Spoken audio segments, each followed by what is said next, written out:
be one of the first, I'm sorry, I'm not the first, to acknowledge that, Mr. Verdell, you have a birthday Wednesday, is that correct? Maybe. Wednesday's not here yet, right? That's right, yeah. Well, I would want to wish you happy birthday on behalf of the district, and we have something in executive session I think you'll enjoy, and if you don't need it all, you can take it to your family, but happy birthday, sir. Thanks. All right. Happy birthday. All right. Well, with that exciting news, we'll get to work here, and we will call the meeting of Marble Falls Independent School District Board of Trustees to order at 6 p.m. This is Monday, September 19th.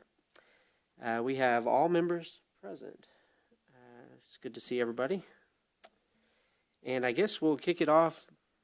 Pastor John Weems, we'd love to have you come up here and give us an invocation and words of wisdom, as you are so good at. And then after that, we might ask Mr. Payson to lead us in the flag pledges, and then Ms. Tubig to lead us in the vision statement. Thank you. I have no words of wisdom, so we will pray and ask God to take care of that. Heavenly Father, you are so good. You have blessed this community with incredible leadership. You have blessed the school district with incredible teachers. And God, we just pray your presence continues to move in the lives of our students, of our teachers, our administrators, our staff, and our faculty. God, tonight as they gather and they do the business of this community, we ask that you give them wisdom and discernment, that your Holy Spirit moves in a mighty way. God, we do pray for safety for our schools, for those that love on our children and teach them. And God, we know that there are a lot of bad things happening in this world. And we just ask, God, that you give all those that work in this school district and that lead this school district a hedge of protection and a hedge of patience and peace and love and all the fruit of the Spirit. And God, we ask all these things in the mighty name of Jesus our Lord. Amen. Amen. Please join me in the pledges. I pledge allegiance to the flag of the United States of America and to the republic for which it stands, one nation, under God, indivisible, with liberty and justice for all. Honor the Texas flag. I pledge allegiance to thee, Texas, one state, under God, one indivisible. Falls ISD has an unyielding commitment to love every child and inspire them to achieve their fullest potential.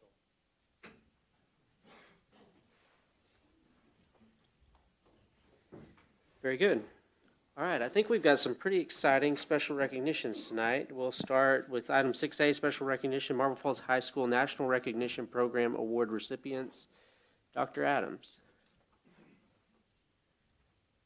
There are a lot of things at high school that we could brag about, but I'm delighted anytime we can celebrate academic achievement. Would you guys join me? This is going to be Christopher Helen. Come on up. Emma Berm, Lillian Acesta, Maya Pacini, and William Terrell. Would y'all join me, please? So let me tell you why this is a big deal. In order for them to be here tonight before you, they had to have either scored in the top 10% of the National Merit Scholarship Qualifying Test, or they had to have earned a 3 or better in 2 or more AP qualifying exams. Each of the students that you see here have accomplished that. They've received, for example, Christopher has gotten 2 recognitions, the National Hispanic Recognition and the National Rural and Small Town Award from the College Board. The other ones that are here have earned the National Rural and Small Town Award because of their academic achievement. But just last week, before I send them away, I want to brag on Emma just a little bit. I got an email from her creative writing teacher that Emma submitted some creative writing to the I Am Texas competition. And she was a regional winner, which makes her eligible to go in November, right? She's going to do a book signing because she's going to be a published author starting in November. In addition to that, she's earned a $20,000 scholarship should she choose to attend Schreiner University. And she's going to get on top of that an iPad or a laptop. She is an incredible writer. I heard that from all of her teachers, and when they found out that she won this, they're like, oh my gosh, she's so deserving. So I'm really proud of all of these kiddos, and I know that you guys are as well. If you're here to support any of these kids, either as a staff member or a family member, would you please stand and be recognized?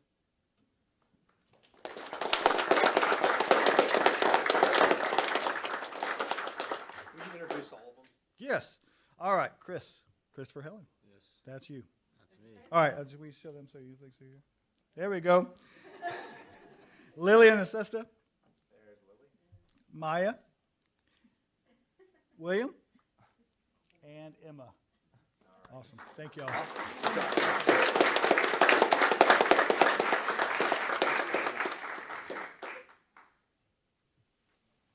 Awesome, very good. Congratulations and thank you for representing us well. We're looking forward to all of the exciting things that you all will continue to accomplish.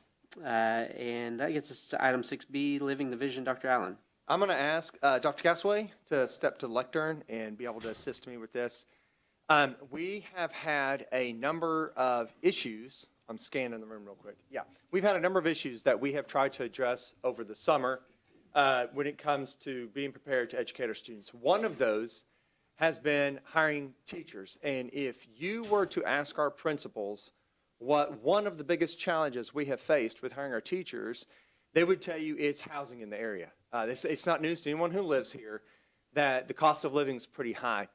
And so we started early in the process of trying to come up with as many different strategies as we possibly could to try and figure out how we can help our teachers, especially our new to the profession types for 1 to 5 years, come up with places that they can feel good living and take pride in and want to come join our community. And so, Jeff, with that, we got a little help. You can hop in here a little bit, and you and I'll just go back and forth. We didn't script this, but that's okay. We got a lot of help, and we started first with a meeting in Meadow Lakes at the clubhouse, getting introduced to a new apartment complex, and then I received text messages and emails all summer long. And I will tell you, as I got those, I was sending them out frequently. We had teachers saying, I had a teacher say, I'm not going to be able to afford to work at Marble Falls ISD next year, 23-24. And I said, what's the problem? It said housing. And all of a sudden, here's my list that I created as a result of the partnership that you're about to hear about. And so one of the things that helped us a whole lot is we collaborated with Natalie Hoover, and she identified 1,000 individuals in our area who have homes that are second homes or vacation homes that aren't occupied. She started reaching out to those folks and say, would you be willing to help teachers out by helping them have a place to live? And so truth is, our personnel department, Dr. Gasway, got a ton of credit for trying to connect people to housing, which they did a lot of work on. Like, I'm always happy to give you credit. But underneath all of that was really a lot of work being done by Natalie Hoover. Now, here's the thing. She thinks she's here tonight because she thinks we're honoring Rick. That's not what's about to happen. I want to take a minute and recognize Natalie's contribution to helping us fulfill our vision. A lot of people in the community talk about what can we do to be helpful, and then others just jump in, hands and feet and energy and effort. And I'm telling you, I bet you there's a dozen people who work for us right now who wouldn't were it not for her efforts. And so, Ms. Hoover, despite the fact that you hate this and I know you don't want to, and the fact that Rick's liable to live on my couch for a week or so, I need you to come down front and let us recognize you for your contribution.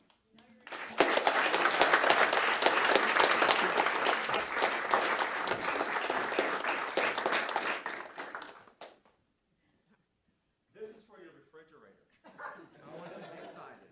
And yeah, hey, come here. I want to make it a good picture. All right. The vision in the background. There you go. Thanks. Okay. Thank you very much.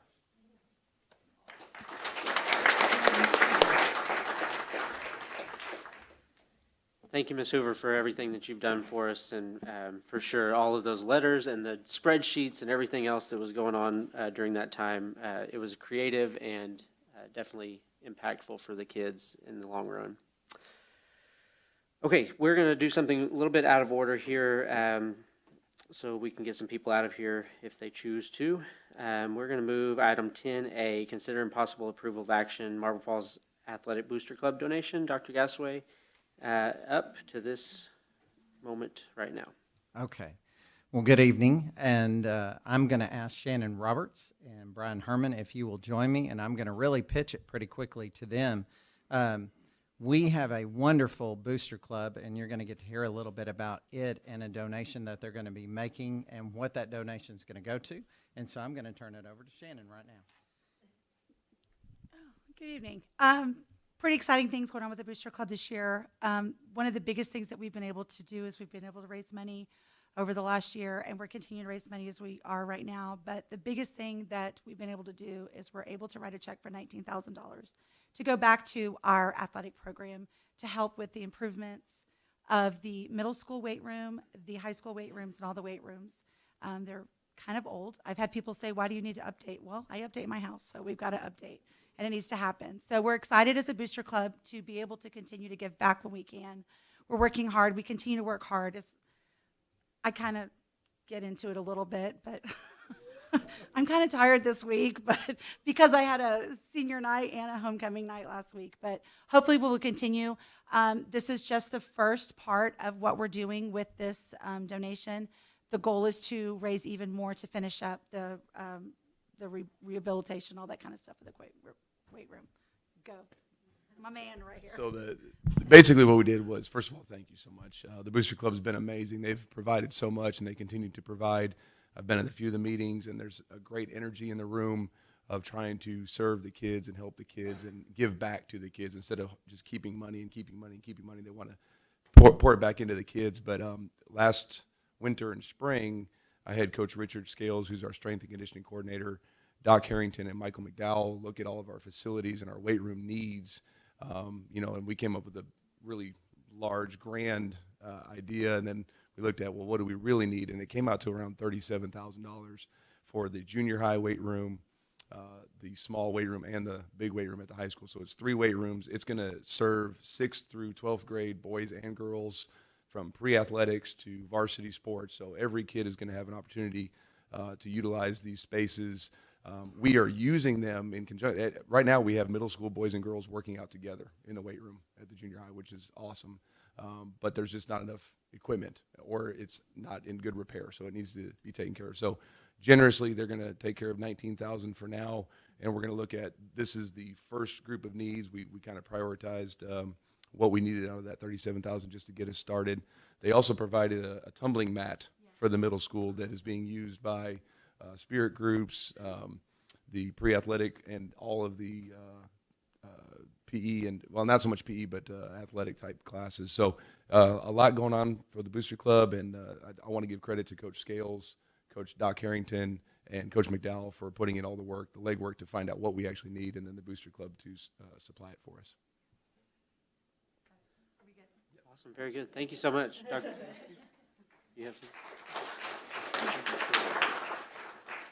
So I think technically, even though we'll take anybody's money that wants to give it to us, we have to approve this. And so if there's somebody that's interested in making a motion in a second, it'd be great. I'll make a motion that we accept the donation from Marble Falls Athletic Booster Club as presented. Motion by Mr. Verdell. Second. Second by Ms. Tubig. Sorry, Gary. I had to get her in. Ladies first. Yeah. All right, motion is second. Any discussion? All in favor say aye. Aye. Any opposed? Motion carries. Thank you, Ms. Roberts and athletic team, for putting all of that together and all of your work just in general on everything that's going on with the Booster Club. So thank you very much. Especially thinking about the middle school. Yeah. They get left out a little, and I sure appreciate y'all, you and Davey both. You can't do it if Davey's not there helping. We sure appreciate y'all pulling all that together. Okay. Absolutely. Okay, citizen comments. Ms. Dunk, anything? Ms. Saunders, sorry. Okay, that gets us to item 8, information items. General fund summary, expenditure report, special awareness dates, and STAR report to the board was all in the packet. Any of those need to be discussed? And I imagine Dr. Allen has some comments to make. I have some special awareness dates that were not included in the packet. I'm going to go through these with you. So the month of September, all of this according to policy, with one, at least one that's optional. It is Hydrocephalus Awareness Month. It is also Suicide Awareness Month, September is. September 10th is World Suicide Prevention Day. September 11th is Texas First Responders Day, Patriots Day, and it also commemorates the terror attacks in New York City on September 11th. September 15th through October 15th is Hispanic Heritage Month. This is a good time to remind you that on October the 27th, we'll be having our celebration at the auditorium at the high school. It's gotten so big that we can't do it anywhere but there anymore. Sorrel in the room, there you are. Thank you for your leadership, sir. That is one of the fastest growing events that we have in the district, so that's fantastic. The 17th is Constitution Day, or was, it's already the 19th. The week of the 17th was Celebrate Freedom Week. The last Friday of this month is American Indian Heritage Day. That's what's specifically titled in policy. And then there's an optional day on the 21st, which is Hector P. Garcia Day. So these are all different things that we are legislatively required to make awareness of, and so I'm making the board aware of it. I'll be back to you with more in October. Very good. Anything else, board questions on any of those informational items? Okay. Item 9, that gets us to item 9, presentation, discussion items, possible action, class size waiver, Ms. Lefflet.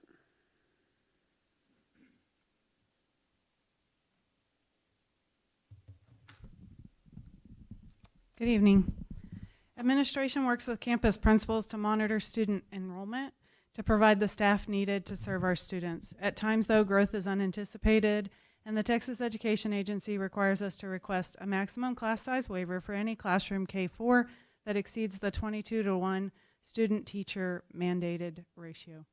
Marble Falls ISD exceeded the state-mandated K-4 student-to-teacher ratio in the following classrooms in August and September of 2022. Highland Lakes Elementary, 2 second-grade monolingual classrooms. Those are both of the second-grade monolingual classrooms. One went to 23 on August 18th.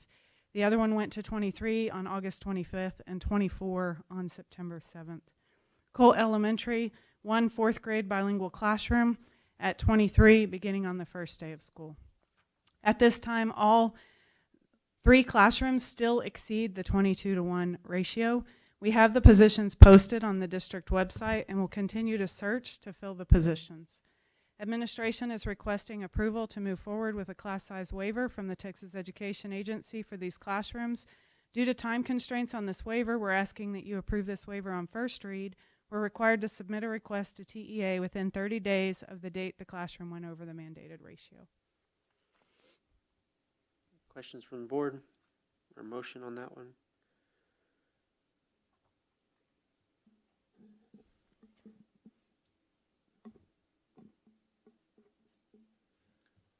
I'll make a motion that we approve the request for a maximum class size waiver for 2 second-grade classes at Highland Lakes Elementary and 1 fourth-grade class at Colt Elementary. Motion by Mr. Verdell, Second. second by Mr. Payson. Any discussion? Okay, all in favor say aye. Aye. Any opposed? Motion carries. Thank you for getting that submitted. Item 9B is Marble Falls ISD District Improvement Plan, Campus Improvement Plans. Ms. Lefflet. Yes, sir. Tonight I'm going to give you an overview of our district and campus improvement plan process, share with you the 6 district goals, and provide you information on further updates of progress. This graph shows our continuous improvement cycle. We begin with the comprehensive needs assessment, where we look at various pieces of data, move into the development of our campus improvement plan, and then we deploy campus support and we monitor and adjust the CIP. The cycle never truly ends. It's always a cycle of continuous improvement. In fact, some of our strategies carry on from year to year. We want to get better at how we implement them.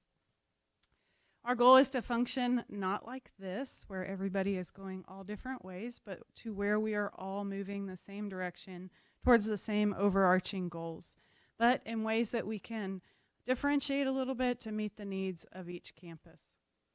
Throughout our process, we receive lots of feedback and we have lots of discussion with our various stakeholders, including students, parents, community members, lots of meetings with CEICs and DEIC.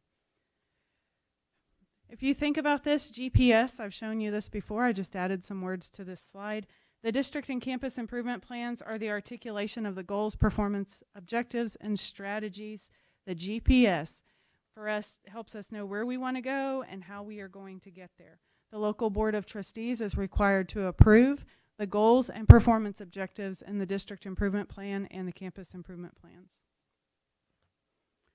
We have 6 goals as a school district, and I'm going to go through them. The first goal is the heaviest goal, Goal 1, which includes all of our student performance. So when you review the draft plans, you'll see that Goal 1 takes up the most pages, the most strategies, and there's a breakout for different types of performance that we would like to try to work towards.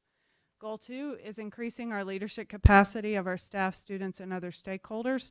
This is where you will see some different leadership opportunities we are exploring for students, how we are developing future leaders within our staff and other stakeholders in the district. Goal 3 focuses on fostering a culture of trust by providing accurate, timely, and interactive communication. You probably have already noticed that we have Remind this year. We also have a SMORE newsletter that many people are using. And there are many other meetings, parent involvement activities that you'll see notated in draft plans. Goal 4, in which we will provide a safe and healthy environment conducive to student learning. You'll see a lot of legal requirements in here, and between now and October, I hate to say it, but I have to add a whole bunch more legal requirements too. The safety checks we have to do, the new safety checks released this summer, I need to add some wording over that still to our plans. Goal 5, we will recruit, hire, develop, and retain highly qualified and effective personnel. You'll see things, everything from just us going to job fairs, but what else are we doing to try to retain the current staff that we have? And Goal 6, we will exercise fiscal responsibility to maintain financial strength and provide financial resources for education programs. You have access to the draft plans that we're working on. Before the October Board of Trustees meeting, you'll receive the final versions. Minimal changes will happen between now and then, but please know there will be changes. We have more legal requirements, not substantial changes, just slight changes that we're tweaking. Next steps, so at the October Board of Trustees meeting, we will seek approval of the goals and performance objectives on all the plans. Campus principals will share with you a brief overview of their priorities for their campus for this school year, and then we will also have a first read of the Marble Falls Middle School Targeted Improvement Plan, with hopefully then in the November meeting we have your approval for the Marble Falls Middle School Targeted Improvement Plan. Please keep in mind that these are always a work in progress. We want a campus to abandon something that's not working, and we want them to continue and refine something that's really working and is good for our kids. We will update you with reviews of progress throughout this year. Formative reviews are in November, February, and April, with a summative review in June. When principals complete these reviews, then we swap out the improvement plans on the website. So, and you can see it says continuing, abandoning, and there may even be some notes on where they are at. We start in February of 2023 to plan the 23-24 school year. Just thought I would throw that in there for your information. So we will, you will see much more about this at the October Board of Trustees meeting. Each principal, again, will speak for a couple minutes about the priorities for their campus. And then after that, you will have the final version, and hopefully we are able to get your approval for the goals and performance objectives of the district improvement plan and all of the campus plans. That's all that I have for this evening, unless you have any questions.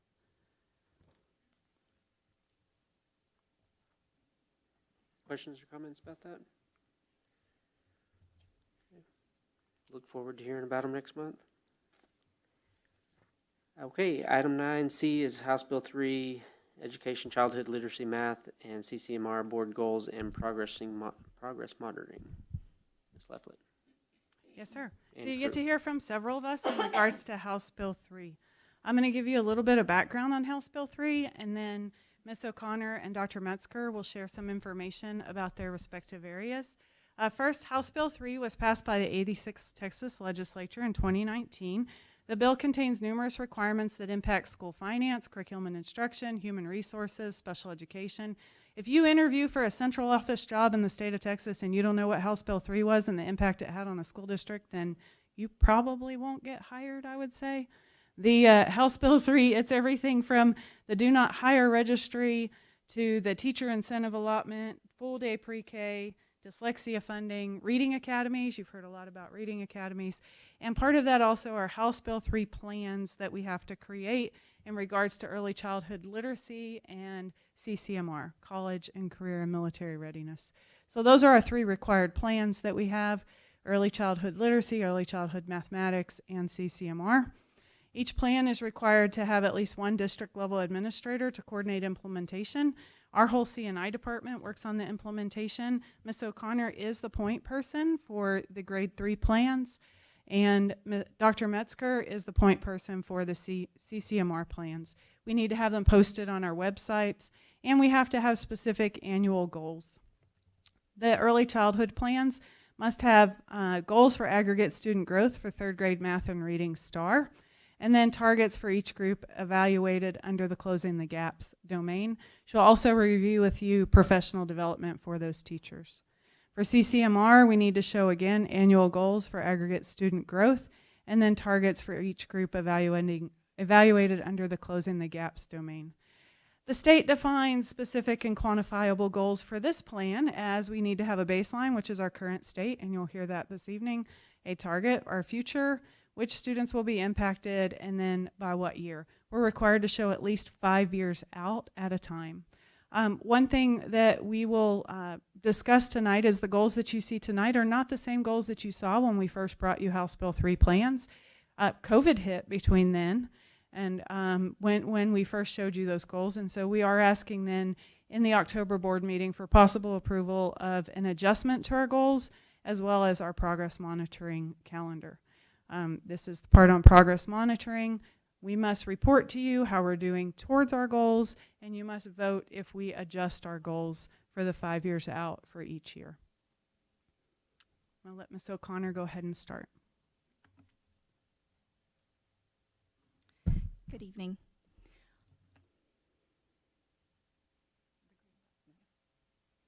All right. Okay, so first of all, the third House Bill 3 is monitored through our improvement through 3rd grade reading and math assessment on STAR. But as we all know, that 3rd grade is not the end-all be-all for everything because it's a building process. It starts down in pre-K, it works to kindergarten, 1st and 2nd grade. So we do have some goals that I work with each campus to solidify and look at the data that we have to determine what goals we need for each grade level to try to continue to advance our progress in 3rd grade STAR because it's a continuous building cycle.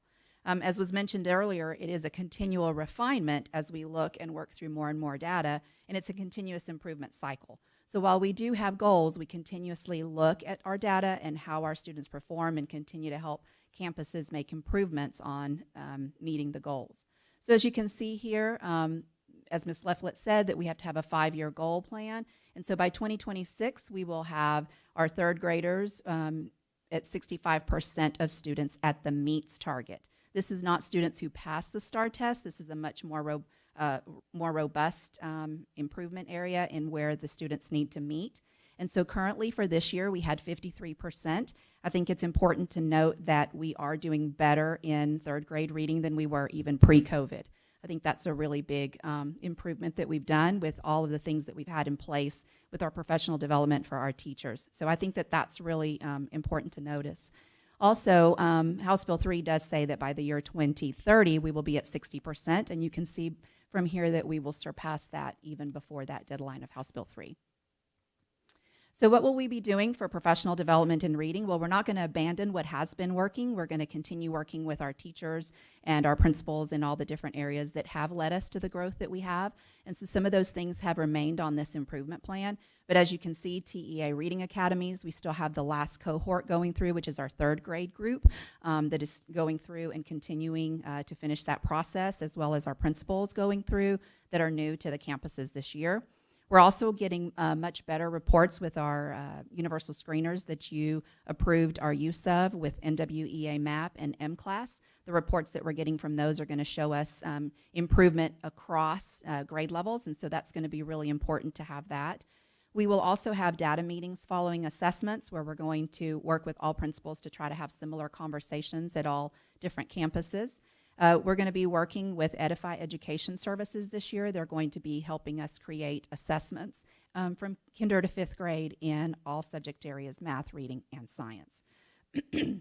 Also, we've done a lot of work this summer on instructional strategies that make improvement and that really target specific desegregated population areas. And so we're working with teachers to make sure that the instructional strategies are covered. And as a matter of fact, when we go through in different learning walks, we're looking for some of those instructional strategies. Another thing to note here is we are continuing with our EB. It says EL, but it's our English language specialist is providing coaches to all of our English language teachers for our emergent bilingual students. And then lastly, something new that's happening this year in reading, as in math, is we're having district grade level PLCs where I actually meet with all the teachers from different grade levels across the district. And so we're coming together to truly try to become aligned at all grade levels. All right, third grade mathematics. Third grade math, our goal for this one is by the year of 2026, we will be at 54%. And as you can see, we are continuing to improve. I'm sure you've noticed already that our math achievement, thank you so much.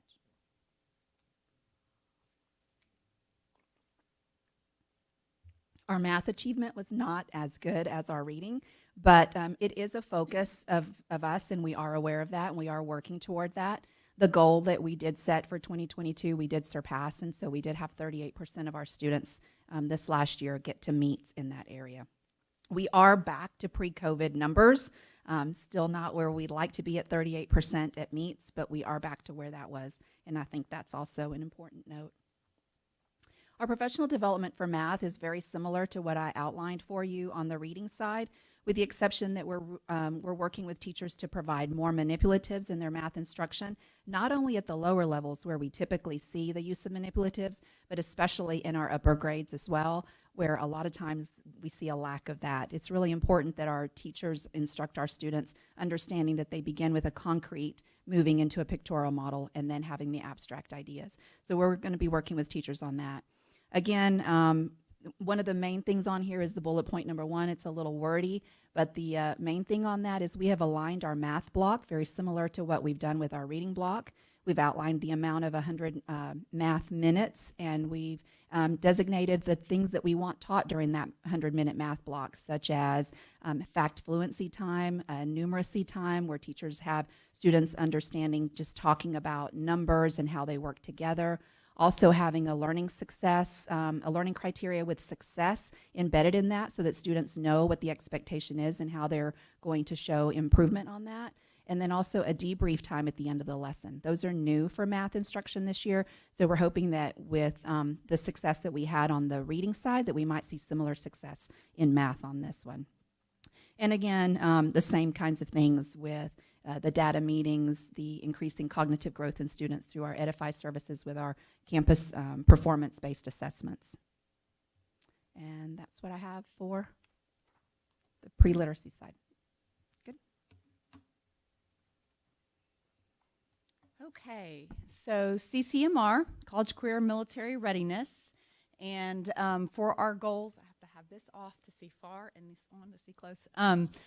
To look at our goals, you can see that these years, the way that this is reported is it's a year behind. So if you look at 2022 and the percentage that says actual there, that's really of our 2021 graduates. And so every year that you see up there is actually a year behind when it comes to reporting for CCMR. So 2022, which is our 2021 graduates, we had 49% of our students get the points in accountability for CCMR. Now let me review with you really quick how in Marble Falls ISD students can attain the CCMR points. They can through taking AP classes and scoring a 3 or higher on an AP exam, also through dual credit or dual enrollment and earning college credit that way, through an IBC, an industry-based certification that are taken most often in CTE classes, getting a certain score on SAT, ACT, or the TSI to show that they're college and career ready. And then originally, why this was named CCMR, is if they had intent to enlist in the military, they could get points that way. Now in 2020, they took that off, but this year they are bringing that back. They took that off because it was an intent to enlist, and now they have worked with entities to be able to, for us to be able to provide documentation to show that a student has truly enlisted. And so that's coming back for us. In 2023, We are waiting on our taper report, so we don't have actual numbers, but we do have some preliminary numbers. We say that's preliminary because we get these numbers from On Data Suite, which is a program that we use, but we know that this particular program doesn't have our on-ramps numbers in that, and so this is preliminary, and that could change as well. And then you see us moving up to 65% for 2024, 70% for 2025, and 2026, 75%. And when we get the taper and we're able to really see our actual, we may need to adjust those as well, which we will do. These are the 3 different progress measures. And the first one that we have set is about students earning industry-based certifications, and that continually increasing from 22% all the way to 40%. We do have about, I think it's around 92% of our students that take 1 or more CTE classes. And the state has just released a new IBC list for us. And they have also released preliminary legislation. I don't think it's finalized completely, but it's preliminary that they are tying the certifications to a student completing a coherent sequence of courses. So in the past, a student could just take 1 class, take the certification test, and they get the CCMR point. They are changing and adjusting that in legislation to where the student will have to take a number of courses aligned to that for that and pass the certification test for them to get that point. So we are looking at that right now and making decisions on what certifications that we offer that are being sunsetted off the old list, and looking and exploring new ones that we can add to Marble Falls ISD in the future with the programs of study that we currently offer. The next progress measure is on AP courses, dual credit courses, and dual enrollment courses. And so we are wanting to increase that as well. We added last year on-ramps, which was highly successful. We added an additional course this year and have plans to add 2 more next year, and we are planning out after that as well. The great thing about on-ramps is that students have the option of accepting or rejecting the college credit at the end of the year based on how they do. And last year, our students overwhelmingly did very well. It was like around 95% that were eligible for that college credit. And so these are ways that our students can achieve this progress measure. The Ms. third, Metzger, yes, sir. should have asked you this morning. Okay, that's all right. So I don't know is an acceptable answer, but so let's talk about on-ramps for just a second. Yes, if sir. the student goes to the coursework, but at the end chooses not to accept the college credit, do they still get the CCMR point? I believe the answer is no. Okay, so they have to have done well enough to want to take that grade and receive the credit. Right, because it's all about, if you were comparing it to dual credit, it's all about the college credit. Yeah. So if they don't accept it, my thought would be, I'm 99.9% sure, but I'll have to double check that they would not get that CC. Just like on AP, taking the course doesn't get you the point. Exactly. You have to take 3, the 4, or test 5. Mhm. and make a 3 or higher. Correct. Okay, all right, Yes. thank you. Absolutely. And so then the last goal is about students that meet certain criteria for the TSI. It's actually called TSIA now, I believe, in both ELA and math, and that increasing as well. And you can see actual, projected, and then us moving on up with that as well.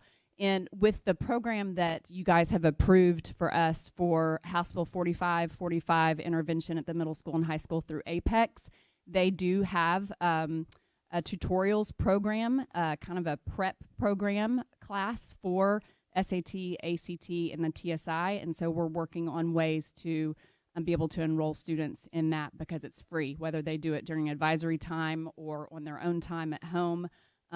We purchased it, so we might as well make sure students are aware that they can use that and increase. And so this is what we have for our 3 progress measures.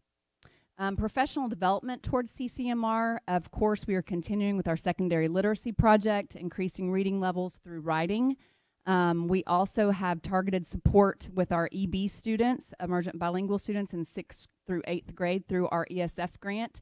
We partner with E3 Alliance, and they are helping helping us to create specific strategies that are not only great for all kids, but are specifically really good strategies for our EB students.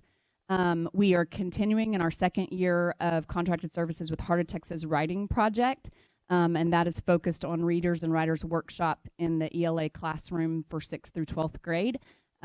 Miss Kelt has already been with us 2 days this year, and our ELA teachers really enjoy working with her, and it shows to be paying off in those classrooms.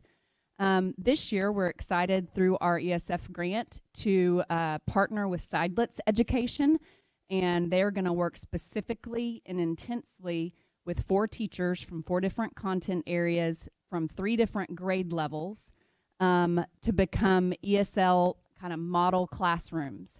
And they will work with them on those ESL strategies. And then after we create those model classrooms, the hope is to, if we have funds, to continue working with them, but if not, to then open up those classrooms to other teachers and let that spread throughout our middle school and high school. We have continued assessment training with Edify Education Services on increasing cognitive growth, still continuing to do that. And like I mentioned earlier, we are working on reviewing and evaluating our current IBC list in CTE classes to see what we are going to keep, what is going to be sunsetting, and what we can start new. Activities that we are doing to support CCMR, addition of on-ramps classes, which I've mentioned. We also have a college fair. We have Gibson Holmes as our college and career advisor.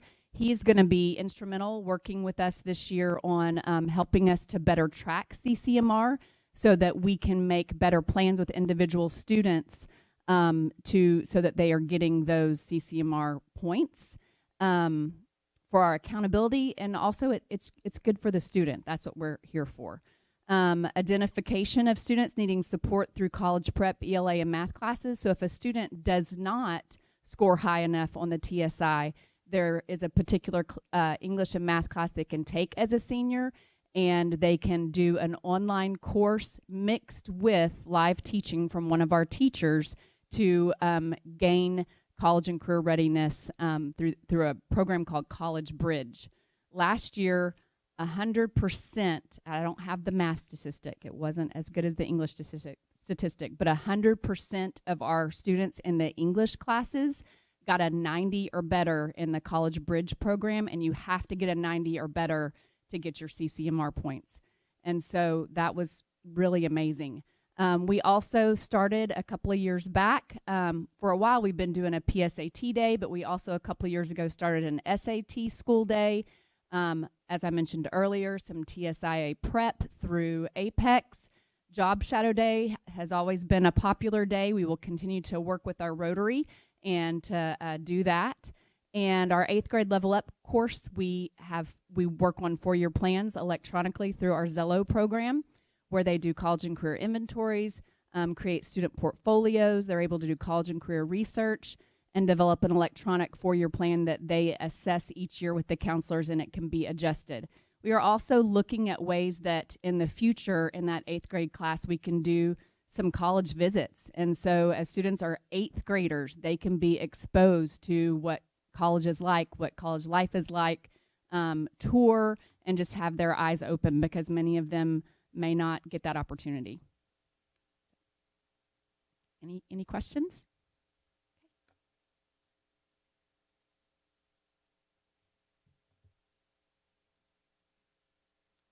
So the last part is that we are required to implement some monitoring steps for you. And so if you will look, and we will ask for your approval of a monitoring calendar in October. What we have here is we have November, February, June, and September. What's important about this is we have actually tried to align all of the data that we're going to show you from universal screeners, from CBAs, from House Bill 3 plans, from campus improvement plans, all on this same calendar. So November and February, June and September. There's a formative assessment on the campus improvement plans in April, but that we just post to the website. You'll receive those updates. So November, February, June, September, that coordinates pretty much all of our data. We'll use this as a way to report back to you. This shows exactly where we are at right now. So where we are at right now is the CNI department and the principals are finalizing the goals. We not only need to show you district goals like we showed you tonight, but we actually need to show you campus goals by desegregated group based on the district goals we reported to you this evening. We're waiting to look at a little bit more of our universal screener data as we're looking through it. We're getting a little bit deeper in the numbers to finalize the campus goals that we will present to you. And then at the October Board of Trustees meeting, we'll ask for your possible approval of the district and campus House Bill 3 goals. And then you also, at the October Board of Trustees meeting, we would ask for your possible approval of the monitoring calendar. That would be all that we have. Any questions?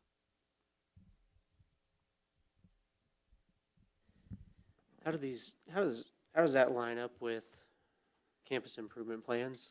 Like, why can't they all just be one thing? So, yes, so they can. And what we will work on is the reason why we have it separated out tonight is because we are asking for a revision of our goals. But right now, our campus improvement plans have not been specific to the numbers in the goals. So you'll start to see as we migrate through this year into next year that it will be all integrated into one. Well, but HB 3 requires that we have these plans in place. They require we have the plans in place, but we can have the actual goals with the numbers within our campus improvement Embedded plans. within the CIP. Yes. Seems like that makes, I mean, Yes. it makes a lot of sense to just, so that you can look at one document. and They'll get be that. posted in the same place that the campus and district improvement plan get posted, as well as a separate House Bill 3 page. Great, thank you. Questions from the board on any of this? More fun to come next month. Okay, Marble Falls ISD Professional Development Plan, Ms. Lefflet. More fun to come right now. Right I am now, into you're right. I am into just presenting to you on all the statutes tonight. So I'm here this evening to talk to you about about professional learning within Marble Falls ISD. Of course, you know we are all lifelong learners. As educators, we actually we have an obligation to continue to learn, to be able to serve our students the best possible way that we can. And earlier we talked about continuous improvement process, and professional learning is an essential part of that continuous improvement process. This is a shot of just some different people learning. We are working hard to try to give our teachers all different contexts, all different ways that they can participate in professional learning, way more than even this slide shows. So why are we here? We are here because I need to provide you an update as part of a law. So Senate Bill 1267, the State Board for Educator Certification approved a continuing education and training clearinghouse regarding specific trainings that school districts provide for educators and other school personnel. Within that, we also have to provide you a professional development plan. You'll hear me refer to it as a professional learning plan. And this is the webpage for the clearinghouse. You actually should have a copy of the clearinghouse. Clearinghouse, that sounds massive, right? The description sounds massive. It's actually, I think, 6 pages long. But we'll go through and talk through it just a little bit. So if you look at the clearinghouse really provides us a description of what we are required in regards to certain trainings for teachers.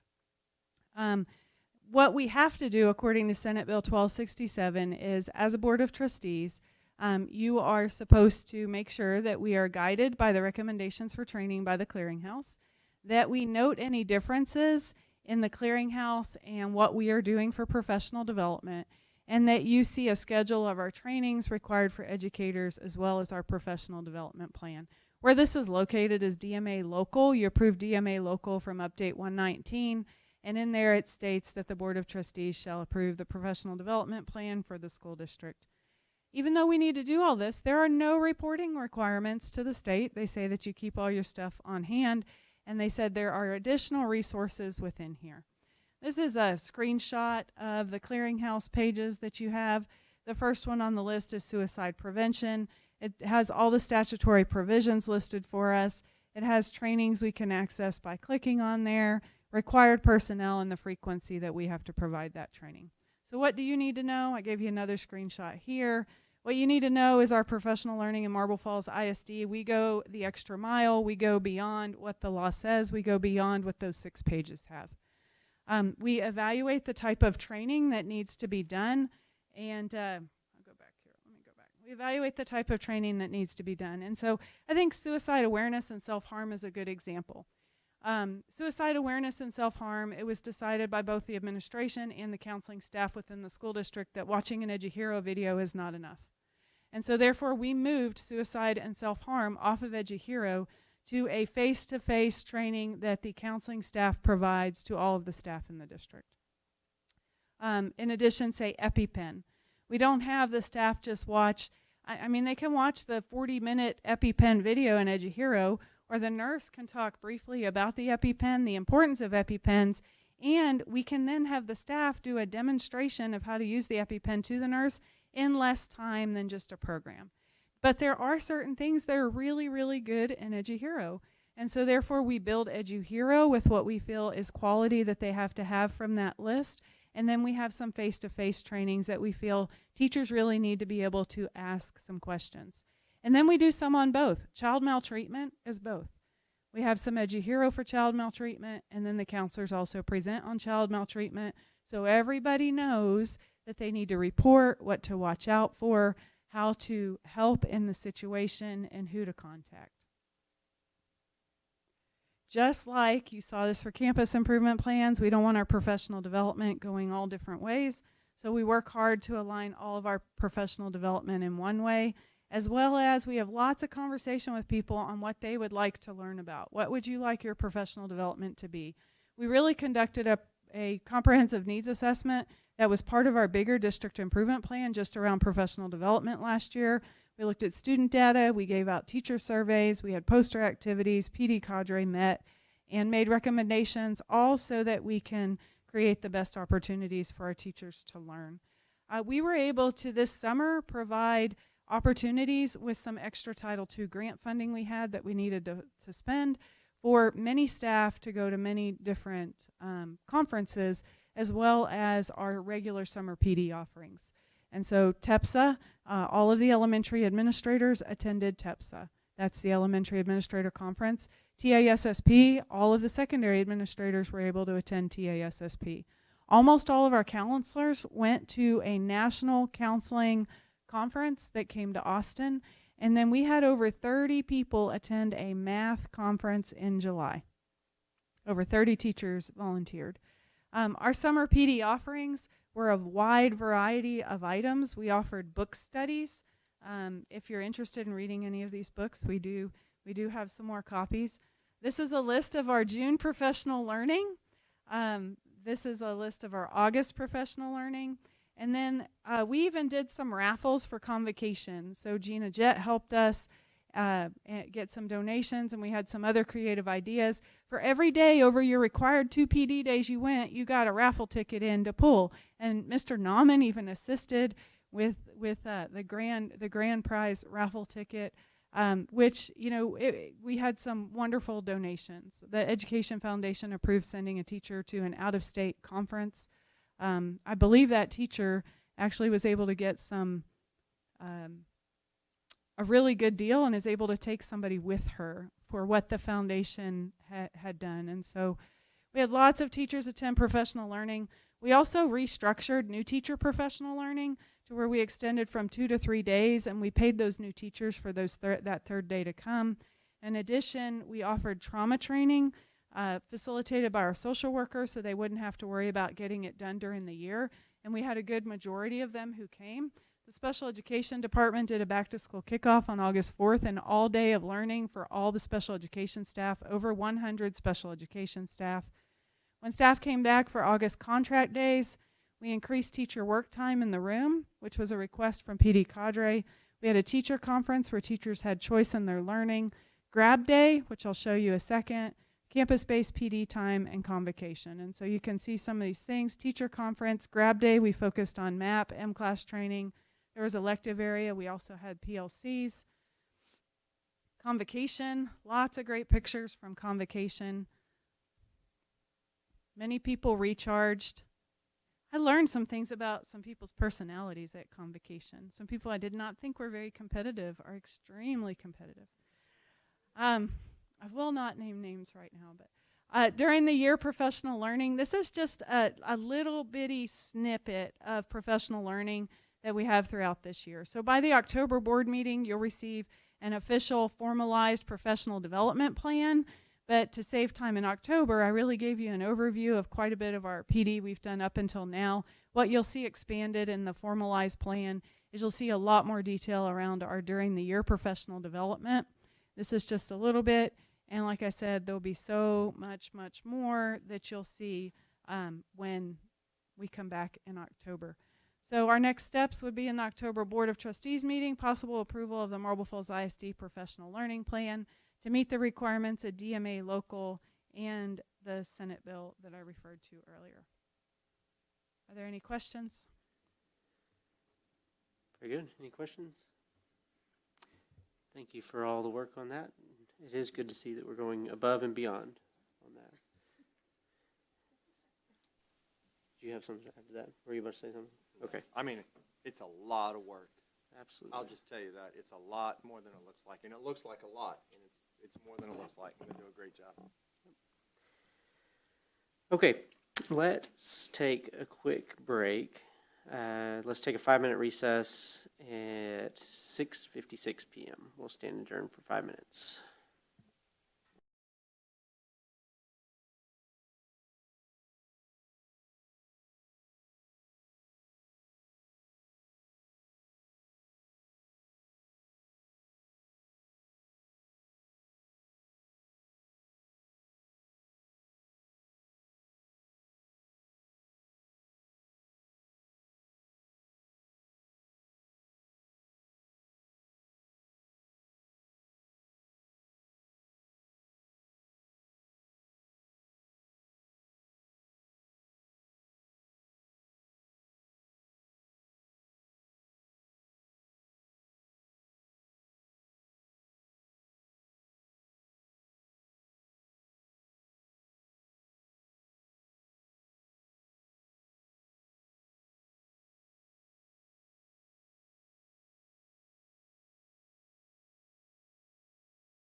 All right, we'll reconvene at 7:01 PM. That was a good 5 minutes. Thank you for following directions. That's good.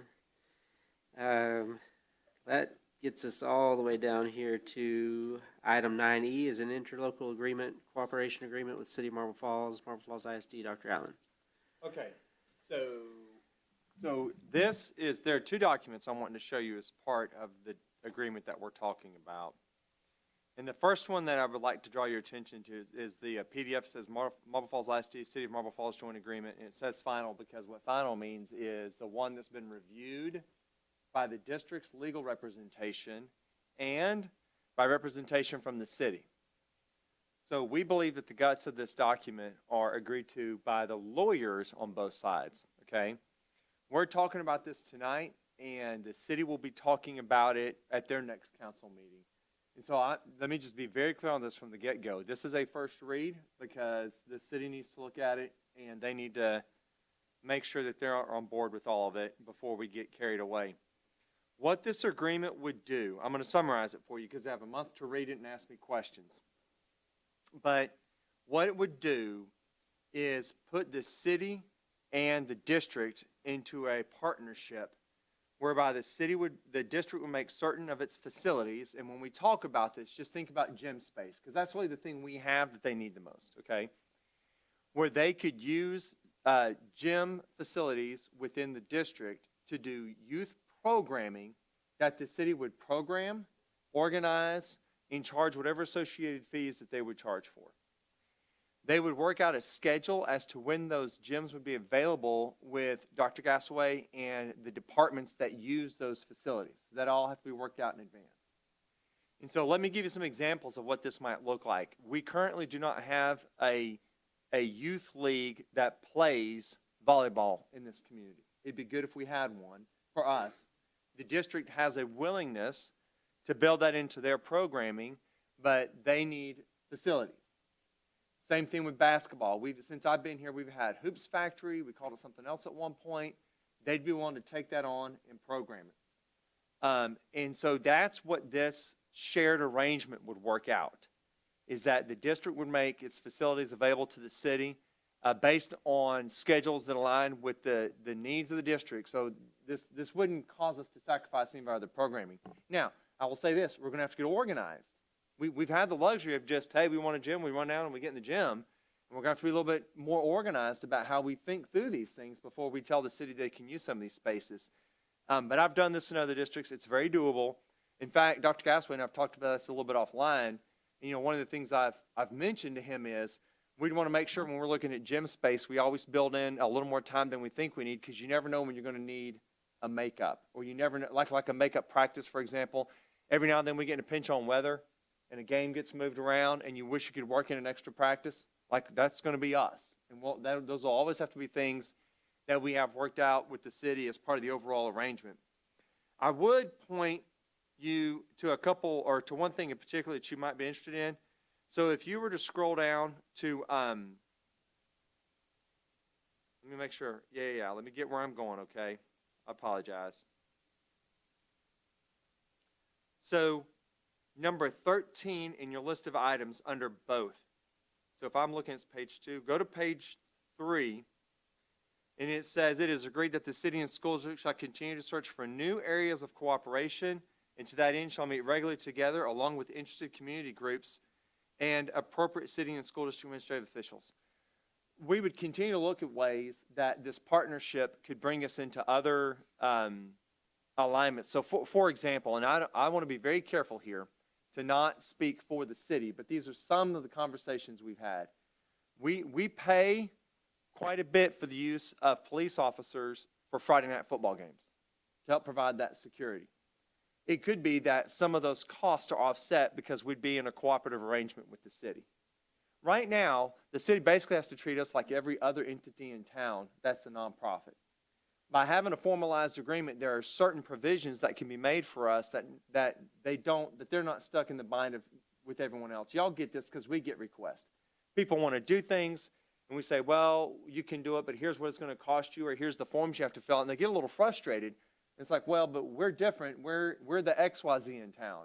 Don't we get special consideration? And the truth is, in our hearts, they do. But once you open that door to one organization, if you're not careful, you end up making a very negative situation for others, unless you get into formal agreements. I'll give you a really good example. Why does the Phoenix Center have access to do some of the work they do with our students that some of the other counseling services don't in town? It's because we're in a cooperative arrangement with them. We have it outlined by way of agreement. So when we work with the Phoenix Center, it's a little different than we work with some of the other counseling entities in town. This would allow us some of those same privileges with the city. I would also point you to number 14, it's agreed that the terms of the agreement may be altered by mutual consent by the city and the school district, and that it may be eliminated upon written notice, 12 months intention to terminate. So it's not permanent. We're not tied into this forever, but the 12 months makes sense because it gives the city time to do some programming. The city has hired at least two new personnel units to do nothing but programming for youth and for these types of things. When I say youth, I mean sports, but which obviously includes youth. If you've seen what's going on at the Children's Park, you see they've invested a lot in trying to improve and make that better. They're in an agreement with Thunder Rock on programming those fields when they get all that built. So the city's trying to take its responsibility to the youth of this city to a new level, and they're asking for our cooperation as part of that. So this is first read, and I would like for you to give it a look, and then if you have questions or comments or concerns, please let me know. Pending my conversations with the city manager and whatever the council may be looking at it on their end, I'd be bringing this back in October for approval. Worth noting is that the district has made it clear that we are not interested in entering into an agreement unless all youth are charged the same fee for participation in those events regardless of where they live, right? So it was important to us on this end that, like, it's not unusual. I told you, it's not the first time I've done this. It's not unusual for a city to say, if you're a city resident, it's 10. If you're a non-city resident, it's 15 or something like that. Our facilities are funded by property taxes on the INS side by everyone who lives in the 268 square miles of the ISD. So I don't have some of the same tribal concerns that others have. If they're a student of ours and they're in the 268 square miles, we feel like it should be a flat fee. The city was super agreeable to that and gets that. But if that was one of the things that was on your mind, like I'm looking. Where is that outlined in this document? That's something that Mike and I talked about because they have a fee schedule that's not in this document. This document's an agreement. If you'd like that fee schedule included as an appendix, I can get that. Yeah, I'd like to see that because Okay. personnel may change at the city. Okay, for sure. The next document I would point you to that is associated with this one is the SRO agreement. It's a much shorter document. And I'm going to point you straight to the guts of that, and that's number 2. The district will reimburse the city the equivalent of $102,000 in fund services and other considerations for all SROs. And then you'll notice that on number 1, we'd be getting 4 SROs for $102,000. Now, the reason that matters is we're currently paying $102,000 for 2 SROs. So we'd essentially get an SRO, 2 more SROs, and be able to have an SRO in every facility within the city of Marble Falls without an increase to the SRO rate, okay? And so we'd basically be funding those at 50%. We'd cover 2, the city would cover 2, and we'd have an SRO at Colt, MFE, the high school, and the middle school. Meanwhile, Dr. Gasaway is working with law enforcement in Granite Shoals and the Travis County Sheriff's Office to come up with the arrangements for Spicewood. Did I say Travis? Burnett County Sheriff's Office. We're going to talk about Travis County in a minute. Burnett County Sheriff's Office and with the City of Granite Shoals to get an SRO at Spicewood and one at HLES, which we felt like would be a big step in the direction of continuing to increase safety and security on our campuses. And so 2 things on here specifically from the City of Marble Falls I would like y'all to take really good, deep looks at. I want you to give me concerns and questions. This would be a pretty big shift for us. We stand to benefit from some youth programming for our kiddos, and we stand to benefit from a partnership that would help us with things like offsetting cost of SROs and other associated fees over time. But it needs to be right, and we need to make sure that things that are super important to us, like what I just mentioned on rates, are included in the way that we feel good about so that it's an agreement that captures the things that are most important to us. And then if you'll be looking at the agreement on SROs, we feel very confident that we can make that happen in talking with the city to the point that I've told Dr. Gasaway to go ahead and tell those other law enforcement agencies that we need to start pursuing SROs for Spicewood and for HLES, ASAP. I want to be realistic about that, y'all. There's a hiring shortage everywhere, it seems, except for Marble Falls ISD. And once you hire those folks, like right now, anecdotally, and I just know this because of chats I have with people around town, last time I talked, they were something like 2 officers short without the addition of SROs. And even once you find them, and Chief, you can speak to this better than anybody, the on-ramp process, it's not overnight. You got to get them trained up, and there's quite a bit that goes with that. You might be able to speak to timelines better than that, but it's not weeks, it's months. Is that I would love for you to speak to that. Yeah, I think that's, without going into real specifics, because it can depend on if you're hiring somebody with experience or with no experience, but yeah, you're very accurate that it's months, not weeks, to get them, fully trained up and where they need to be. So we could theoretically ink this in October, and there not be a change on our campuses till spring break or later. But all we're doing is kicking that timeline down the road the longer we wait. So I would have you look at both of these, and please consider them. And please reach out to myself or Dr. Gasaway. We both worked on this pretty hard so that we can find where the level of agreement is and try and bring you back something you feel good about in a month. Dr. Allen, just one quick question. Yes, sir. So this is going to come back in October. Do you think agreements with Burnett County and Granite Shoals would come back at the same time, or would that be later on? That yet to be determined. Okay. I don't know that I can give you a good answer on that. Okay. And the agreements on that are going to be not as complicated as this. The board's going to have to approve the district to expend X number of dollars to go get SROs.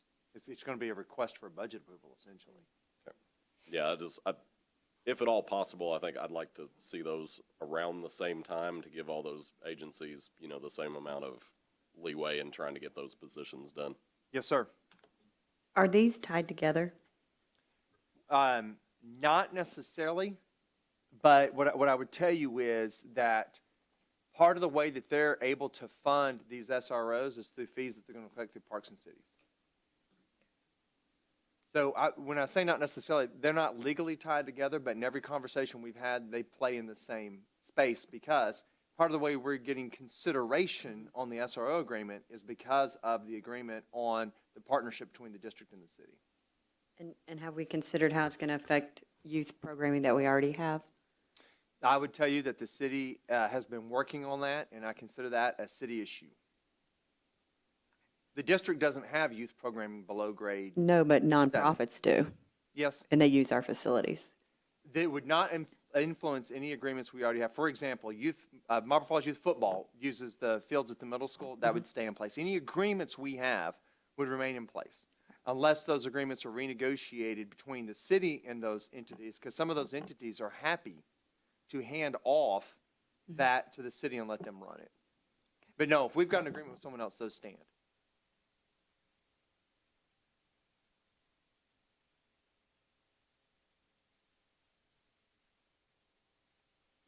Other questions, thoughts?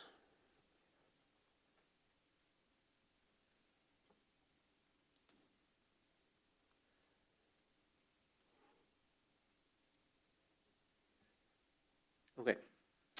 That gets us, I think that we stand to, there's some pretty good stuff happening here. I think there's a Keep working. good deal to keep going with that. Yep. Yes, sir. Okay, that gets us to item 9F, TASB legislative priorities, Dr. Allen. Yes, sir. And let me just right up front do a mea culpa. These are actually TASA legislative priorities. We're okay because we're not going to take action on these tonight, but I do need some guidance from the board. In the past, we have not really done a whole lot with legislative priorities. Other entities tend to get involved in that, and we tend to let them take the lead. And if that should be the district stance, we can do that again. However, I feel like I'm bringing this before the board to entertain a discussion to accomplish two things. And one is for the board to give administration direction on whether or not they would like for me to bring legislative priorities that the board can approve in October, or at least review and potentially approve in October and November. And if so, to give me a little direction on the things you like and the things you don't like. So I sent you some stuff in an email several weeks ago now, and I have given you a hard copy this evening of some priorities. And so what legislative positions and priorities do is they basically declare the things that the district feels like it's important for the 88th legislative session to be talking about. I provided you with the TASA priorities as a starting point. There are things in here that the board may think are important and would like for us to adopt. There may be things in here that the board feels like does not want to get behind and would not. It's possible that the board could look at me and say, we simply approve or we simply sign on with the ones that TASA has provided. The board could say, look, we're just going to pass a resolution saying we support TASA's priorities, and that be that. The board has lots of flexibility here.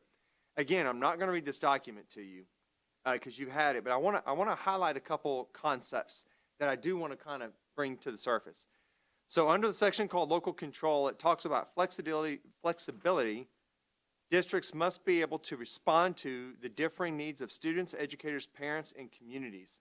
Local control is important, not just because it's one of the foundations of what it is to work in Texas schools. They are called independent school districts for a reason, and I would challenge us to think about the area of things of which we still maintain independence and ask yourself if that's even an appropriate name anymore.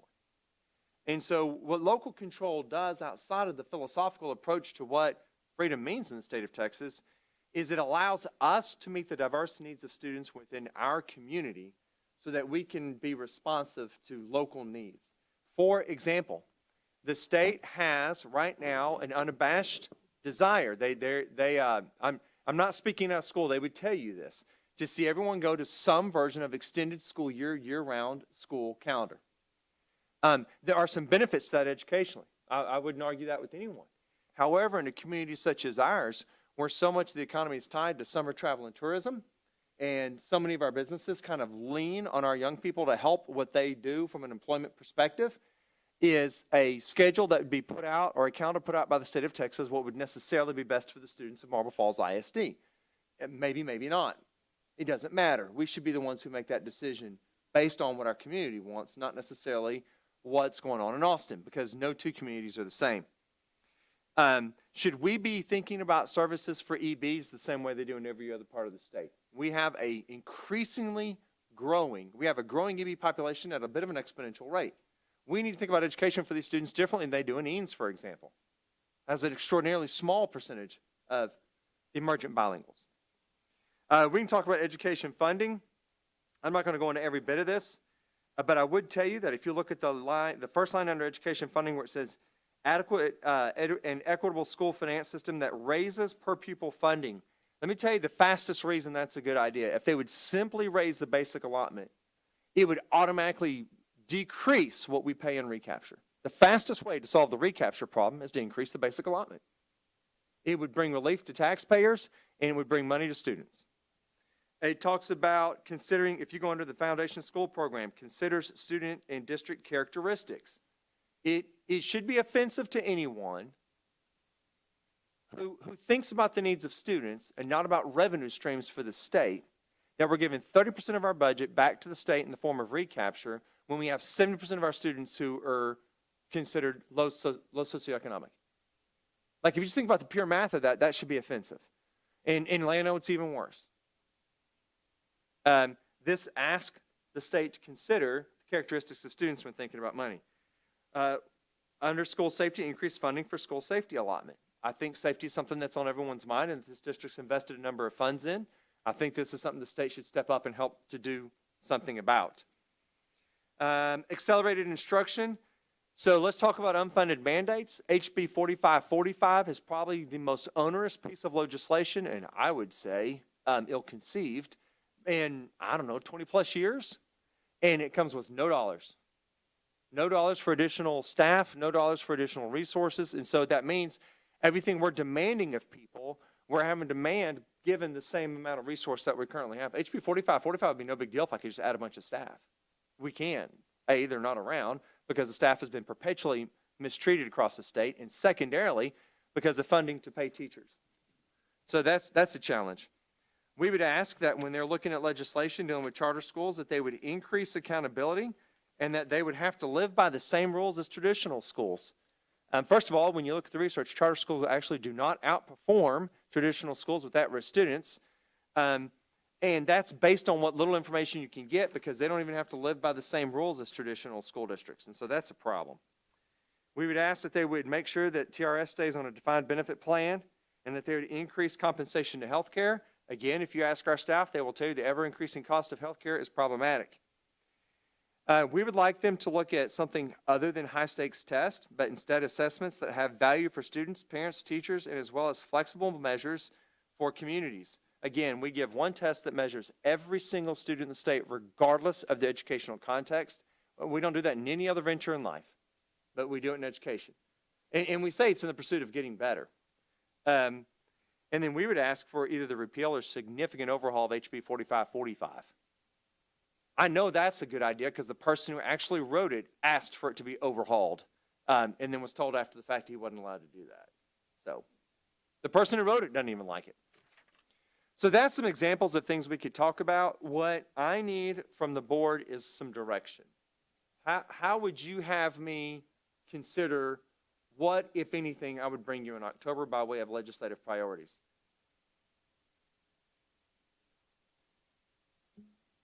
I'll jump in here. I think the TASA list that you gave us is really good. Just me personally, I would like to see local control funding and the stuff from regarding assessments at the top of those lists. Yes, sir.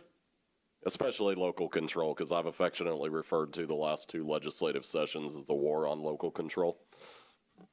And We have no reason to think that's going to get any better. I don't think it will either. So And I don't want to just sit here and beat a dead horse, but like even little things like we're only supposed to use PD that aligns with the PD clearinghouse that you just got a presentation on. It's the state's not so subtle way of trying to narrow the flexibility within which people elected by the people who live in this town, get to make decisions. And so those little things, they look subtle, but they're chipping away. Like it's pretty obvious what they're doing if you've been watching the ledge for the last 20 years. that's my take on it. Yes, sir.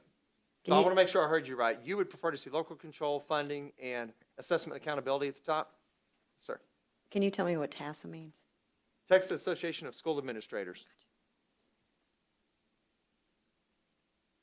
To me, it seems like it's our job to advocate for the students in our district, so we should, like when we have the opportunity to advocate for them, we should be doing that. So this seems like a pretty good starting point. Okay. That's our job.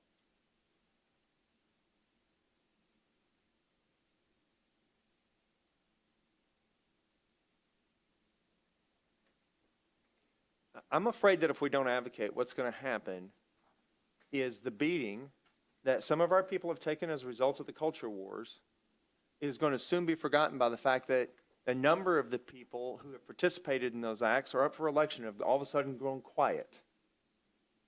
And it's worth making sure that we keep a few receipts.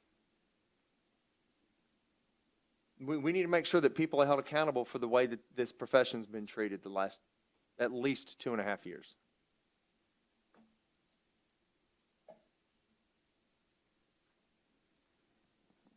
Other thoughts?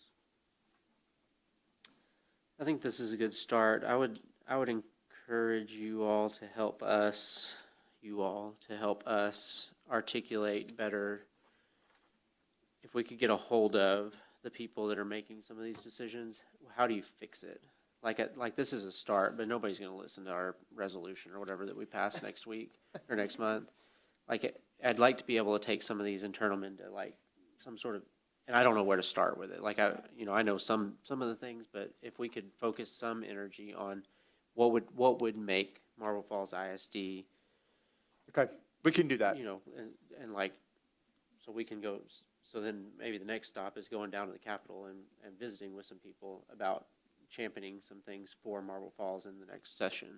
What we can do is take some of this that's ambiguous and add some specificity to it. So when I've done this in other places, what I'd be able to say is, and I need Bill's help, but we could say if they would raise the basic allotment by X dollars, here's what that would mean for Marble Falls Right. ISD. It would reduce recapture by this and help us have X number of dollars for the students we currently have. And that makes it very tangible and this is why we need this. Yeah. Okay, we can do that. Exactly. And across the board, y'all are in it every day. Y'all know the things that need to change. So if we could figure out what those things are in a way that we could easily articulate them would be helpful to me.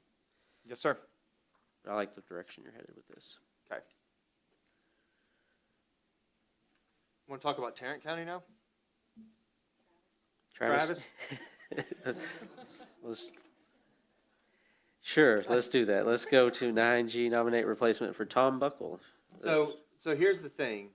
By October 21st, if we'd like to nominate someone to be on the list for the TCAD, we can do that. I will remind you that there's a little bitty piece of, not a little bitty, but there's a portion of our school district that actually exists within Travis County.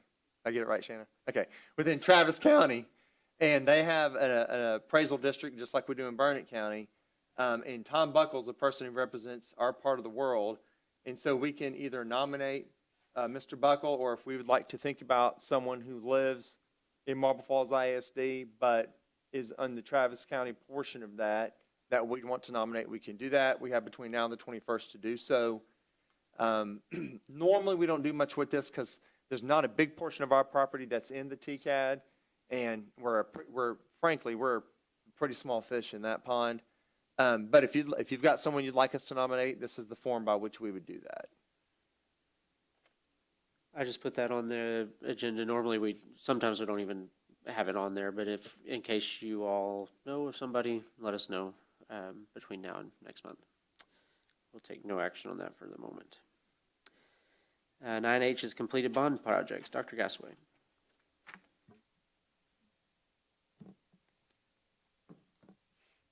All right, so I'm going to give you an update on some of the bond projects that we've been working on this past summer, just so you see some final products.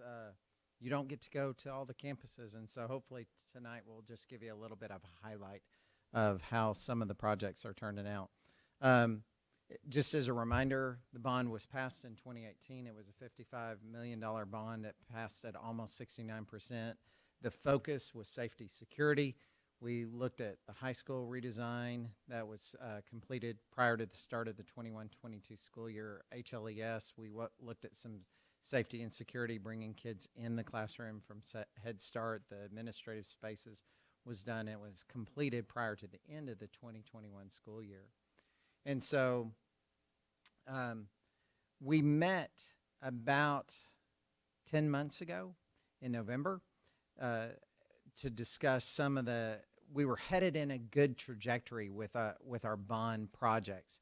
We had seen several of those come in under budget, and we started talking about, here's some of the ones that we've got to finish.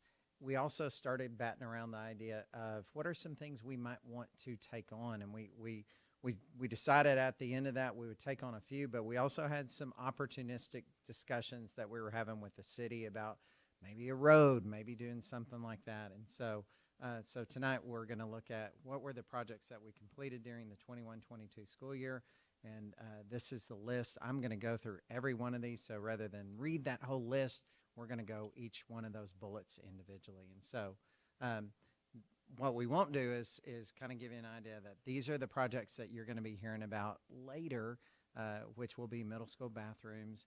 We have some window and door replacements at Marble Falls Elementary, and also with all of the work that we're doing related to safety and security, there are going to be some other doors that need to be replaced that are just at the end of life.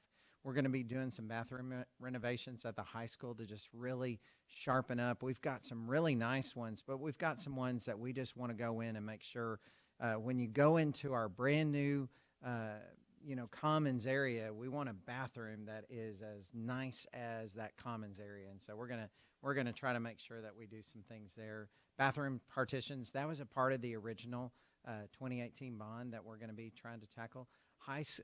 Fire alarm at Spicewood Elementary and the high school is gonna be something that you're gonna be hearing from us soon on. And we're always gonna be, technology, transportation, that you're going to hear from me in a minute about transportation. Buses are done, but we've still got a few vehicles we're going to talk about, and I even have another agenda item later. In technology, we're not quite done yet on technology.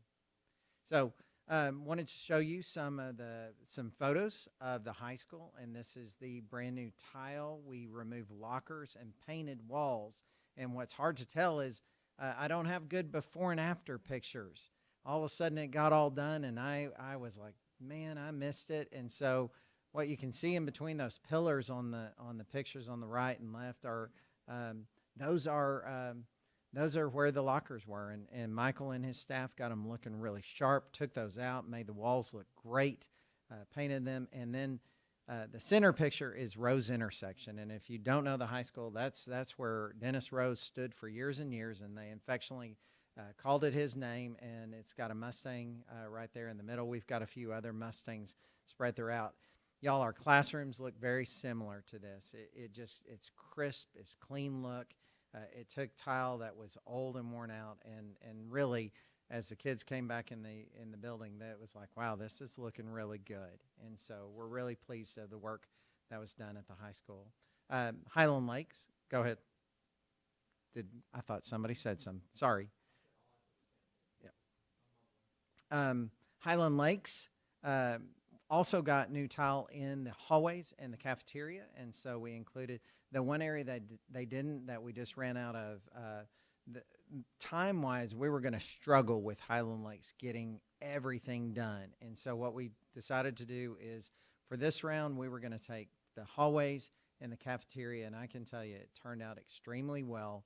Looks really fresh, really good. Removed some lockers, got some paint on the walls, and so, again, tried to just give it that really sharp look. Highland Lakes also got a new fire alarm system. I didn't go out there and take nice pictures of, got you a picture of a fire alarm, and so there we go. It'd be hard to take a lot of pictures of that. The carpet at the middle school, carpet was put in at the office space of the middle school and the library. Office spaces being the front office as well as the administrative spaces. And again, this has given us that look. If you recognize the carpet from the high school, you should. We're trying to give us a common look. We're trying to build a common vision of what our facilities should look like and be. We have that really sharp, I think the carpet is really sharp with those purple undertones, but it just, for me, it really is sharp looking. Carpet at the Marble Falls Elementary, same. The picture on the right is of the library, and the picture on the left is the administrative spaces. And so, again, both of those got that fresh, good-looking, recognizable carpet, just like the middle school and the high school. Desk, this is just a stock photo of desk. I wasn't going to go out to the elementaries. We bought 100 new desks at the elementary campus, and we're going to be coming back later this fall with some additional furniture requests. But as you can imagine, desk just periodically they give out. They're something that just like at home, you got to replace a mattress periodically or a chair.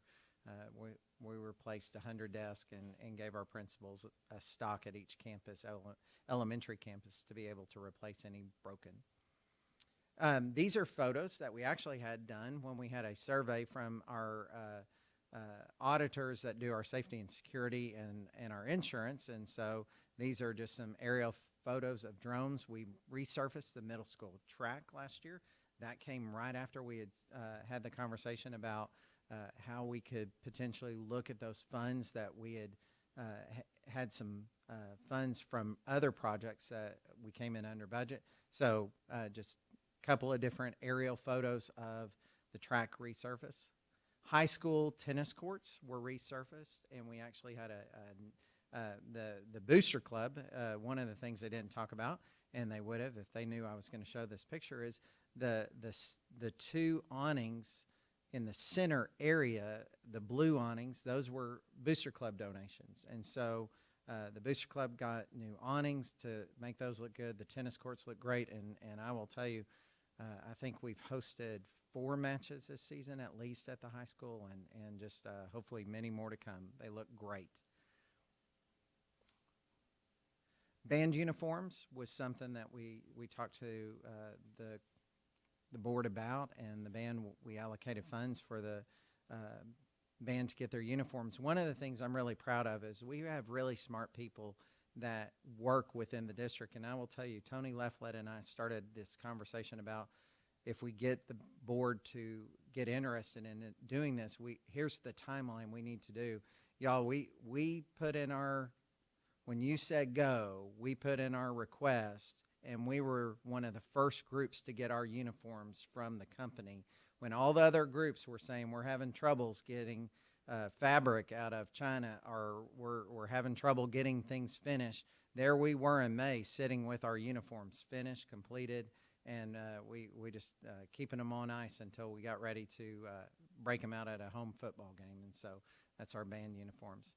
Band soundproofing, as you can see, the walls and on the ceilings, the band soundproofing got done. And I will tell you, Tony Lefflett sent me an email about just all of the positive things related to the soundproofing, what it does, how it helps the kiddos, how it helps all of the people, including the adults in the room, just with the sound quality, as well as how it impacts your ears.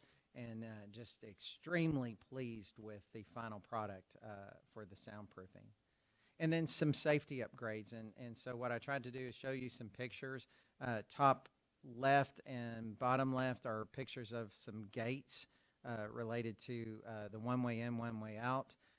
Far right bottom is we had a lot of people that would sneak out a back way around a dirt road that was kind of starting to erode, and have that blocked off to try to help with making sure everybody's one way in, one way out.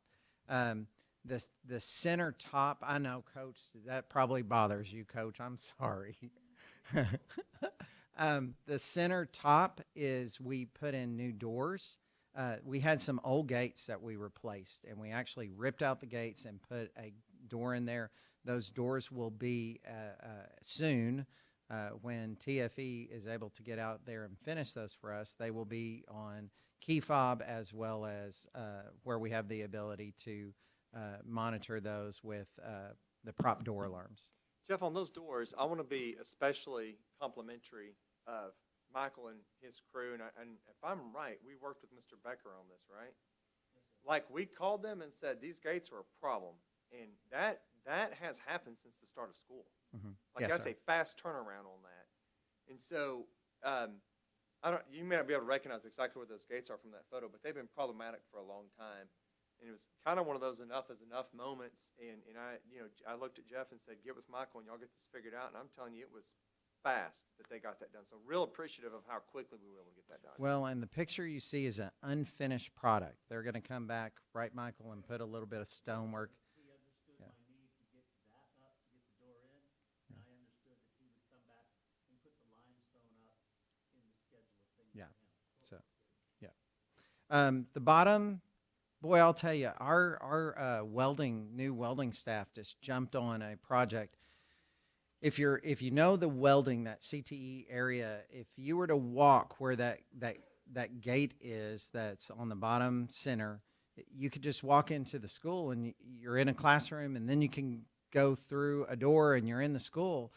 But they need the airflow of that gate being up. And so we started talking about, and this was in August, we were talking about this in August, that just with all of the safety intruder audits and the things we were needing to do, we needed to come up with a solution to roll up that gate, but have something that would keep our kids safe from an intruder coming through. And within a month, there is the final product this was built by the kids and the teacher.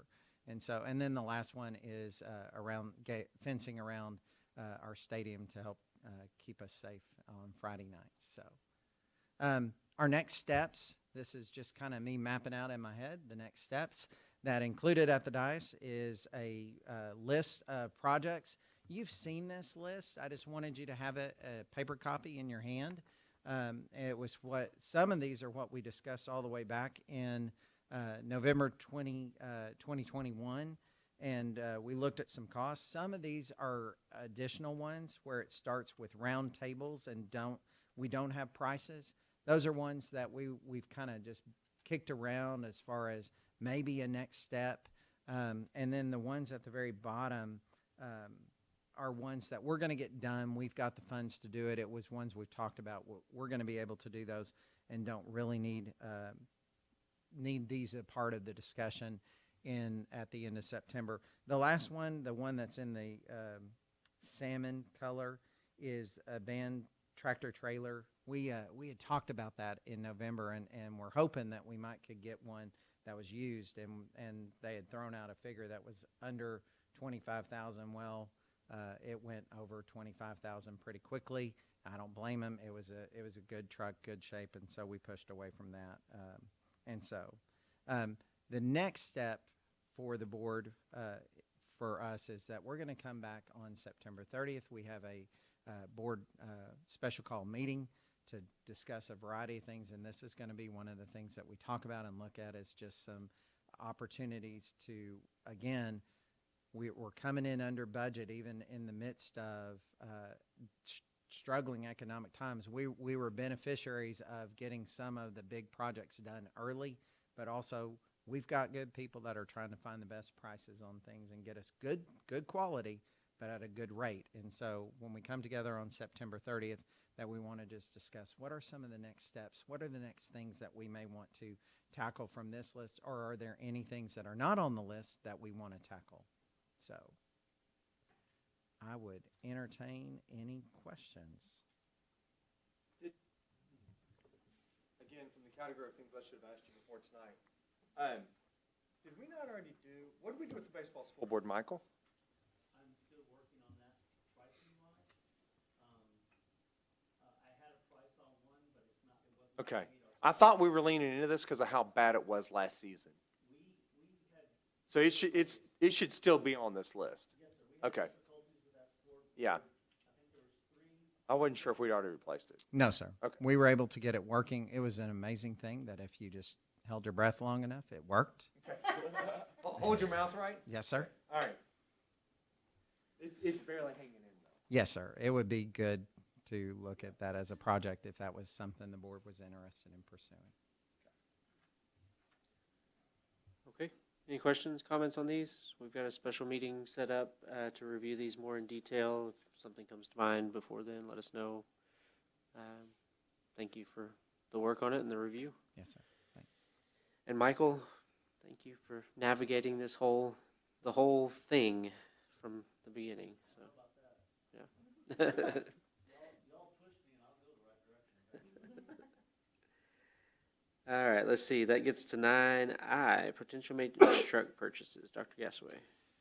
Y'all worked with us a while back on a potential truck purchase. We're in a weird time where getting a truck across the street is almost impossible if you don't just happen to show up on the right day. And so we're still facing some struggles with finding trucks that we can purchase and for sure going through our normal process. And just to remind everybody our normal process, what we like to do, we like to go get at least 3 bids from vendors. We like to go across the street to our Ford and Chevy dealerships to just say we're looking for something, and they get us 3 different prices, and we get to compare, and we get to come to the board and say this is first read only, and then y'all get to think about it, and occasionally y'all approve it in one read. But for the longest time, we've had a month or two to be able to have this process play out, and we're not in that fortunate place right now. And so we've got 3 vehicles right now that are near the end of life. One is a 2004 service truck that has 146,000 miles, a truck that's 2005 with 165,000 miles, and then we have a 1998 truck, which our oldest, but actually has the least amount of miles on these 3 at 100,000 miles. They all 3 have reached a point that they make us nervous sending them out of town. If we needed a truck to go do something, to go pick up something from Austin, these would not be the trucks we would want going out of the city limits. We'll send them to Spicewood, we'll send them to Highland Lakes, but as far as making a significant trip, that is something we are not interested in doing. And so we started looking for some replacements, but as I mentioned, the supply is extremely limited. If we get to a point where supply starts increasing, we will definitely be coming back to the board to say we're ready to resume the normal process. But what I'm asking the board to consider, first read only, is if the board would be willing to authorize the superintendent to purchase 3 trucks in an amount that would not exceed $58,000 each. And so $174,000 total. 3 trucks. We wouldn't buy all 3 together. We will not find 3 together. It would be one at a time. And and it would be giving Dr. Allen the ability to, when we find a truck, that's really the most expensive we would probably be going after. We hope that the truck will be well under 50,000, which is what it's normally been. But this will give us the ability to have a little bit of latitude. We're not going to take advantage of it. It's just to be realistic that if there was one in particular that had certain qualifications, needs that we were able to meet, that would be something we would want to do. And so, Jeff, the problem is we have found a couple of these trucks, and by the time we can pull everything together, they're gone. within a day, usually they're gone. Like if you don't pretty much say, yes, I want that one and buy it, you're going to lose it. That's correct. Okay. It's a timing issue. Correct. And so this is for your consideration. It's first read only. And so. Are these pickup trucks? Yes, ma'am. Are they like the one we're raffling off for project graduation? I thought about that one. Okay. I did think about Just that want to one, throw that out there. Buy you a know, ticket, and yeah. if you win. Donate it to the district. It crossed my mind. Yeah. Probably not. $178,000 worth of raffle tickets probably wouldn't go over very well either. There might be a state law against probably. that, maybe. Your point was we need to buy a raffle ticket.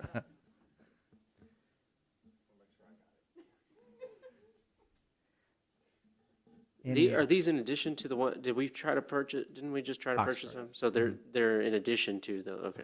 Yes, sir. But they're all within the bond fund? Yes, I'm so glad you said that.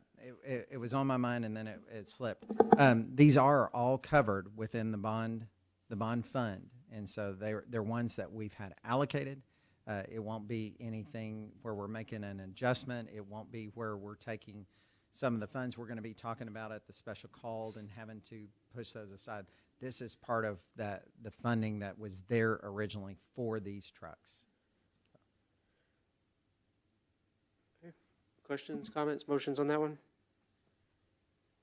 I'm going to go ahead and make a motion to approve the superintendent to purchase 3 trucks at no more than $58,000 each. Motion by Mr. Boshiers. Second. Second by Mr. Verdell. Any discussion? All in favor say aye. Aye. Any opposed? Motion carries. Thank you all. Get some good ones. Item 9J is PCAT rate extension. Dr. Gasway. So we have carried our insurance since I joined Marble Falls ISD, and I'm sure much longer with PCAT, and it is the time of year where we go through a renewal. I will tell you this was a year where I had discussions with our district lawyer just because insurance rates, I don't know if any of you are business owners, but those who are probably know that insurance rates are going up. And so one of the things that I talked to our lawyer, Ann Greenberg, about was just, is this the right time to shop around?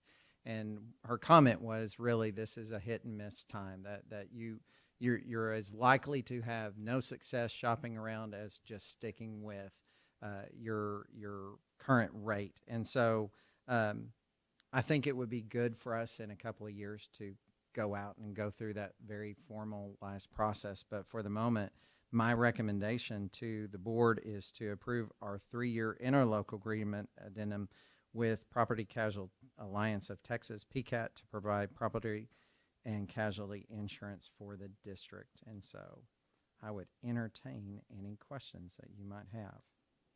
One of the things by doing the 3-year agreement, just to make sure everybody knows, is it gets us a rate that is relatively stable. It can increase, but it's not going to increase by leaps and bounds. And what a lot of districts are seeing is their rates are going up, especially when they're trying to make a move, that some of the people that Ann talked about were getting significantly larger rates than what they were even used to, because there's been a lot. We've been blessed in Marble Falls ISD. We haven't had to use a lot of insurance except for maybe an auto issue. We didn't have to hit insurance on the flood.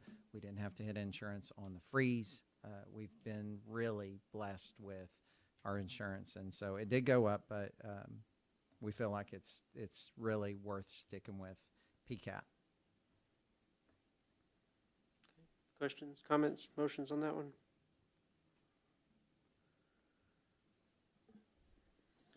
I'll make a motion that we approve a 3-year interlocal addendum with Property Casualty Alliance of Texas to provide property and casualty insurance for the district. Motion by Mr. Verdell. Second by Ms. McCary. Any discussion? All in favor, say aye. Aye. Any opposed? Motion carries. Thank you. Thank you.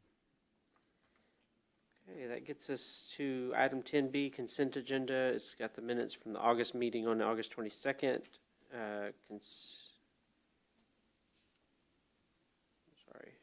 Consider impossible action for the modification of the board policy DEC local to delegate the related authority to the superintendent. We talked about that last month also, and the possible approval of resolution of the board to convene the district SHAC committee to recommend curriculum materials. Any of those need to be pulled off the consent agenda or a motion for the consent agenda? Move to approve the consent agenda. Motion by Mr. Boshiers. Second by Mr. Bergman. Any discussion? All in favor say aye. Aye. Any opposed? Motion carries. Item 11 is upcoming meetings and board training opportunities. There's a board workshop on September 30th. That's a Friday. The rest are Mondays, October 17th, November 14th, and December 12th. All regular board meetings. Anything to add to those? No, sir. Okay, that gets us to item 12 is executive session. We'll adjourn into executive session for discussion of professional personnel, 551.074, real property, 551.072, and personally identifiable student information, 551.0821 at 7:53 p.m.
Okay, we'll be back in open session at 8:40.